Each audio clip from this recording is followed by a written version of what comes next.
بسم اللہ الرحمن الرحیم۔ السلام علیکم ناظرین، اللہ تعالیٰ کی پاک کتاب قرآن مجید فرقان حمید میں اللہ رب العزت نے ارشاد فرمایا، اور زنا کے قریب بھی نہ جاؤ، بے شک وہ بڑی بے حیائی اور برائی کا راستہ ہے۔ ناظرین، کیا آپ جانتے ہیں کہ زنا کی ابتدا کب اور کیسے ہوئی؟ اس دنیا فانی میں سب سے پہلے کس بدبخت انسان نے اس گناہ کی شروعات کی؟ اسلام میں زنا کی سزا کیا ہے؟ ہم آپ کو زنا کی ابتدا اور حرمت پر قرآن و حدیث کی روشنی میں انتہائی اہم معلومات فراہم کریں گے۔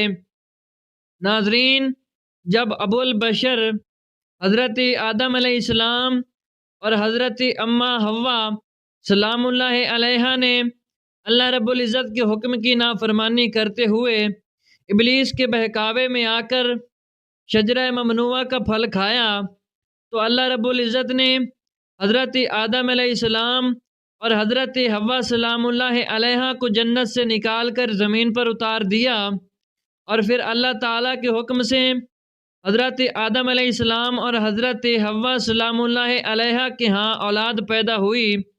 بعض روایات کے مطابق حضرت حوا سلام اللہ علیہا کو 20 حمل ٹھہرے، جس سے 40 بچے پیدا ہوئے، اور ہر حمل سے ایک ایک لڑکا اور ایک ایک لڑکی کی پیدائش ہوئی۔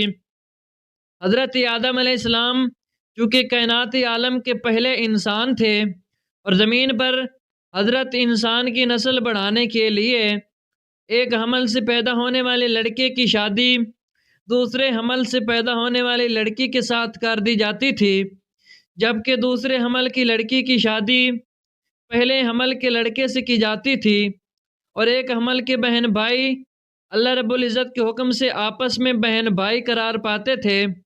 ناظرین، اسی دوران حضرت آدم علیہ السلام کے ہاں قابیل اور حابیل 2 بیٹے پیدا ہوئے۔ قابیل کی بہن اکلیمہ بہت زیادہ خوبصورت تھی، جبکہ جو لڑکی حضرت حابیل علیہ السلام کے ساتھ پیدا ہوئی تھی وہ اتنی خوبصورت نہیں تھی۔ چنانچہ جب یہ بچے بڑھ کر جوان ہوئے اور ان کی آپس میں شادی کا وقت آیا، تو قابیل نے حضرت حابیل علیہ السلام کی بہن کے ساتھ نکاح کرنے سے انکار کر دیا، اور کہنے لگا کہ یہ تو بالکل خوبصورت نہیں ہے، میں اپنی بہن اکلیمہ کے ساتھ شادی کرنا چاہتا ہوں۔ یہ معاملہ اس قدر بڑھا کہ حضرت آدم علیہ السلام نے حکم دیا کہ دونوں بھائی اللہ تبارک و تعالیٰ کی بارگاہ کے اندر اپنی اپنی قربانی پیش کرو، جس کی قربانی اللہ کی بارگاہ میں قبول ہوئی وہی شخص اکلیمہ کے ساتھ شادی کرے گا۔ قابیل کھیتی باڑی کا کام کیا کرتا تھا، جبکہ حضرت حابیل علیہ السلام بکریاں چرایا کرتے تھے۔ چنانچہ حضرت حابیل علیہ السلام نے اللہ رب العزت کی بارگاہ کے اندر ایک خوبصورت بکری کا بچہ پیش کیا، جبکہ قابیل نے گیہوں کا گتھا اٹھا کر اللہ رب العزت کی بارگاہ میں پیش کیا۔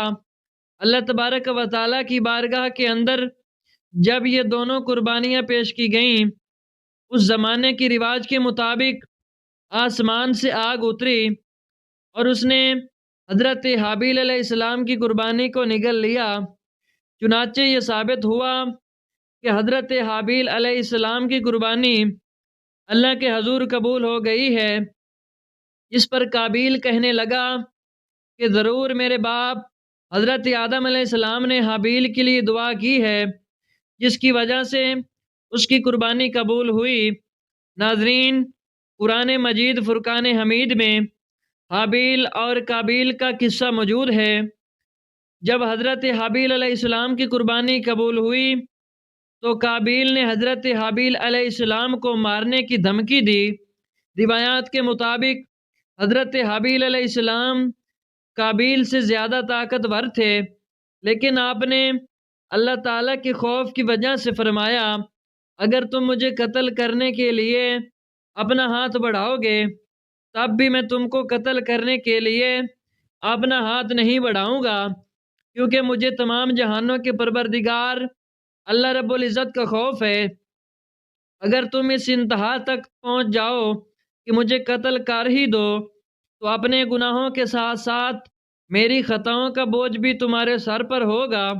چنانچہ قابیل نے غصے میں آ کر حضرت حابیل علیہ السلام کے سر پر پتھر مارا، جس سے آپ کی موت واقع ہو گئی، اور یہ زمین پر پہلا قتل تھا۔ جب قابیل حضرت حابیل علیہ السلام کو قتل کر چکا، اسے فکر لاحق ہوئی کہ اب اس کی لاش کو کیسے ٹھکانے لگایا جائے۔ وہ حضرت حابیل علیہ السلام کی لاش کو اپنے کندھوں پر اٹھائے کئی دن تک مارا مارا پھرتا رہا۔ بعض مفسرین نے ذکر کیا ہے کہ جب قابیل اپنے بھائی کو قتل کر چکا تو اس کی لاش 1 سال تک اپنی پشت پر لادے پھرتا رہا۔ پھر اللہ تبارک و تعالیٰ کے حکم سے 2 کوے آئے، ان دونوں نے قابیل کے سامنے جھگڑا کیا۔ ایک کوے نے دوسرے کوے کو مارا، پھر اس نے زمین کھود کر دوسرے کوے کو اس کے اندر ڈال کر اس کے اوپر مٹی ڈال دی۔ قابیل نے جب کوے کو دیکھا تو افسوس کرنے لگا کہ میں اپنے بھائی کی لاش کو بھی نہ چھپا سکا۔ چنانچہ پھر اس نے بھی اسی طرح حضرت حابیل علیہ السلام کو زمین کے اندر دفن کیا۔ ناظرین، جب حضرت حابیل علیہ السلام کی لاش دفن ہو گئی تو قابیل اپنی بہن اکلیمہ کو لے کر شیطان کے مشورے پر یمن کی طرف فرار ہو گیا، کیونکہ مسلسل شیطان اس کے پاس آتا رہا اور اس کو اس بات سے ڈراتا رہا کہ تمہارا باپ تمہیں قتل کر دے گا۔ لہذا وہ اپنی بہن کو لے کر دور دراز وادیوں میں فرار ہو گیا، جہاں اس نے سکونت اختیار کر لی اور والد کے دین حق کو چھوڑ کر پہلے آتش پرستی بعد ازاں بت پرستی شروع کر دی۔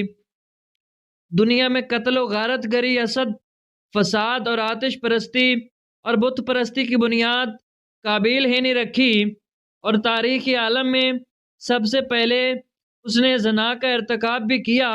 اس نے اپنی بہن اکلیمہ کے ساتھ زنا کیا۔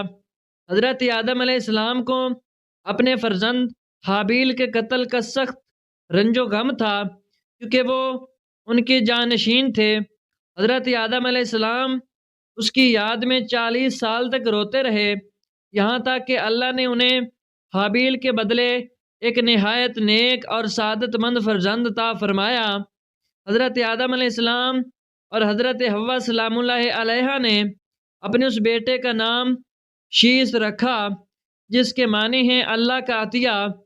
حضرت شیس علیہ السلام کو اللہ تعالیٰ نے نبوت سے سرفراز فرمایا۔ ناظرین، حابیل کے قتل کے بعد قابیل نے اپنی بہن اکلیمہ سے شادی کی، یعنی زنا کیا، جس کے بعد زنا کی ابتدا ہوئی۔ زنا کو اسلام میں ایک بہت بڑا گناہ شمار کیا گیا ہے، اور اسلام نے ایسا کرنے والوں کی سزا دنیا میں بھی رکھی ہے۔ مرنے کے بعد اللہ تعالیٰ کے ہاں اس کام کی سخت سزا ہے۔ زنا کے بارے میں احادیث اور قرآن مجید فرقان حمید میں مختلف روایات موجود ہیں۔ اللہ رب العزت نے قرآن مجید فرقان حمید میں ارشاد فرمایا، زناکار عورت اور مرد میں سے ہر ایک کو 200 کوڑے مارو، ان پر اللہ کی شریعت کی حد جاری کرتے ہوئے تمہیں ہرگز ترس نہیں آنا چاہیے۔ اگر تمہیں اللہ پر اور قیامت کے دن پر ایمان ہے تو ان کی سزا کے وقت مسلمانوں کی ایک جماعت موجود ہونی چاہیے۔ ناظرین، زنا کی شرعی سزا یہ ہے کہ اگر بالغ شادی شدہ مرد یا عورت زنا کرے تو اس کو سنسار کیا جائے، یعنی پتھر مار مار کر قتل کر دیا جائے، اور اگر غیر شادی شدہ اس حرکت کا شکار ہو جائے تو اس کو 100 کوڑے مارے جائیں، اور یہ سزا سرعام مجمع میں ہوں تاکہ لوگ اس سے عبرت حاصل کریں۔ اللہ رب العزت کی بارگاہ میں دعا ہے کہ پروردگار عالم ہمیں اس عظیم گناہ سے محفوظ فرمائے اور ہماری نسلوں کو دین حق پر چلنے کی توفیق عطا فرمائے۔ آمین ثم